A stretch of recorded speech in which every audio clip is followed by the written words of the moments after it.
Assalamualaikum warahmatullahi wabarakatuh. Hamdan wa syukran lillah, salatan wa salaman ala ibni abdillah wa ala alihi wa sahbihi wa mawala wa ba'du. Alhamdulillah, pada kesempatan kali ini kita masih diberikan umur panjang, sehingga dengan adanya umur panjang tadi kita masih bisa melaksanakan aktivitas KBM walaupun dalam tempat yang berbeda. Kenapa? Karena kita melihat situasi pandemi yang mewabah seperti virus corona ini semakin hari semakin meningkat, sehingga dengan adanya hal tersebut maka kita harus melaksanakan pembelajaran secara daring atau dalam jaringan. Untuk apa tujuannya? Untuk memutus mata rantai COVID-19 atau virus corona, sehingga untuk pembelajaran yang aman dan nyaman maka kita belajarnya harus seperti ini. Baiklah anak-anakku, sekarang kita akan belajar BTQ atau baca tulis Al-Quran. Nah, sebelum belajar kita terlebih dahulu membaca basmalah. Bismillahirrahmanirrahim. Nah, sekarang kita akan melanjutkan pembelajaran yang kemarin, yang mana pembelajaran yang kemarin itu yaitu bab 5, dan sekarang kita akan lanjut ke bab 6. Nah, bab 6 atau pelajaran ke-6 yaitu tentang surah Al-Kafirun. Di mana surah Al-Kafirun ini banyak sekali poin-poin yang harus kita pelajari. Nah, kita akan mempelajari poin yang pertama terlebih dahulu. Poin yang pertama yaitu lafal surah Al-Kafirun. Nah, lafal surah Al-Kafirun yang poin A, silahkan dibuka di situ di halaman 72. Nah, ini akan membahas tentang lafal surah Al-Kafirun terlebih dahulu. Tapi sebelum Bapak membahas tentang lafaznya, akan sedikit memberikan penjelasan tentang surah Al-Kafirun.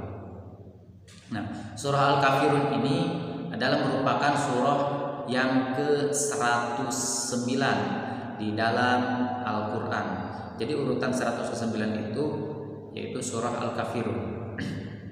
Nah, kemudian ayatnya yaitu ada 6, terdiri dari 6 ayat. Kemudian surah Al-Kafirun itu diturunkan di Mekah, sehingga surah ini disebut surah Makkiyah. Kenapa disebut surah Makkiyah? Karena yang pertama yaitu diturunkan di Mekah. Kemudian dalil yang kedua yaitu karena sebelum Nabi hijrah ke Madinah. Ya, ingat. Jadi alasan yang pertama, dalil yang pertama yaitu karena surah ini diturunkan di kota Mekah. Kemudian yang keduanya yaitu sebelum Nabi hijrah ke Madinah. Itu disebut surah Makkiyah. Kemudian nama surah Al-Kafirun itu diambil dari ayat pertama, kata terakhir, ya. Dari kata terakhir ayat pertama. Ingat, bukan ayat terakhir, ayat pertama, ya. Nah, di situ maksudnya seperti apa? Maksudnya ayat pertama itu kan qul ya ayyuhal kafirun. Nah, kafirun itu kan yang terakhir. Jadi ayat pertama kata terakhir, kafirun. Di situ. Jadi makanya disebut surah Al-Kafirun. Nah, ini adalah surah toleransi antar umat beragama. Toleransi di bidang apa? Di bidang apa saja, kecuali ada 2. Khawatir nanti di bahasan selanjutnya tidak dibahas, maka Bapak kasih tahu terlebih dahulu, yaitu kecuali dalam 2 poin. Yang pertama yaitu di poin akidah. Tentang akidah itu tidak bisa ditoleransi. Kemudian yang kedua tentang ibadah. tentang ibadah juga tidak bisa ditoleransi. Makanya nanti dibahasnya di selanjutnya tentang akidah ya, akidah dan ibadah itu. Khawatir nanti tidak kebahas, maka itu. Jadi toleransi yang dua itu yang tidak bisa ditoleransi, akidah dan ibadah. Gitu. Nah sekarang kita akan bahas tentang lafadznya. Nanti kalau belum hafal dihafalkan, kalau misalkan makhrajnya belum pas nanti disesuaikan. A'udzu billahi minasy syaithanir rajim.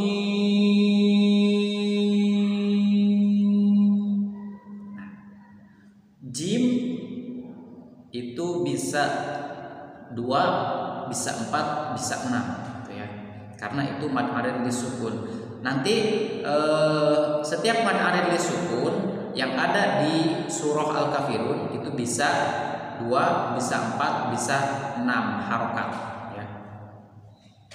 Bismillahirrahmanirrahim bisa 4 ya. Itu mad arid disukun juga. Qul ya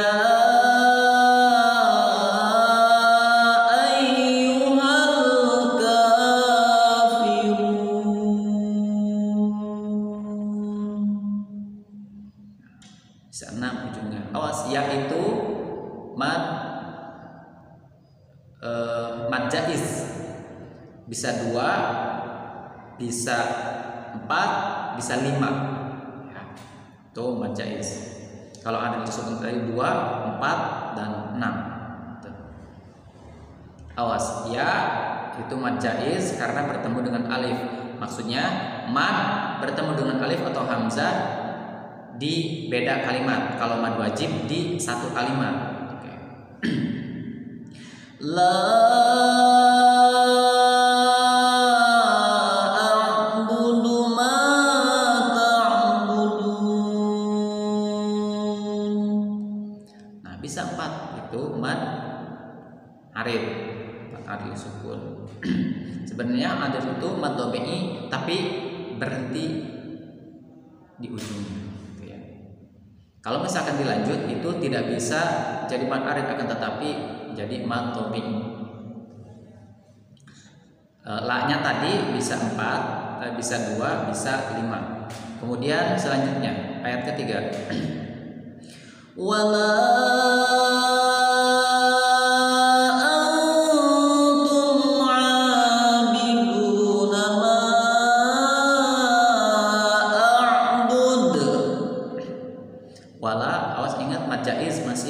kemudian ma juga mad jaiz juga. Itu ikhfa ya. Bisa bisa gitu. Karena itu ikhfa aqrab. Kalau misalkan nanti dibahas. Selanjutnya wala ana abidum ma abattum. Nah, kemudian abidum itu harus digunakan. Kenapa? Karena tasdidnya berada di mim. Harus digunakan 2 harokat. Wala antum abiduna ma a'bud. Nah, ini sama kayak yang ayat ketiga. Lakum dinukum waliyadin. Nah, makanya di situ disebutkan lakum dinukum waliyadin. Dinnya itu bisa 2, bisa 4, bisa 6 karena itu mad arid disukun. Nah, kenapa di situ disebut lakum dinukum waliyadin? Ya, karena jadi di bidang ibadah itu tidak bisa untuk toleransi. Maka dari itu beliau menyarankan jadi bidang akidah dan ibadah itu tidak bisa toleransi. Bagimu agamamu dan bagiku agamaku. Nah, itu di situ untuk pembahasan lafal surah Al-Kafirun. Itu untuk lafadznya terlebih dahulu. Ini kita kita cukupkan. Dari Bapak cukup sekian. Nanti tolong di bagian B, yaitu tugasnya ditulis lagi ya, karena disuruh untuk menulis di bawah kotaknya itu tugasnya. Kalau udah nanti difoto kemudian nanti dikirim. Oke, untuk pembelajaran kali ini kita cukupkan. Kalau ada yang belum difahami boleh ditanyakan. Dari Bapak cukup sekian, kurang lebihnya mohon maaf. Billahi taufiq wal hidayah wa ridwan inayah. Assalamualaikum warahmatullahi wabarakatuh.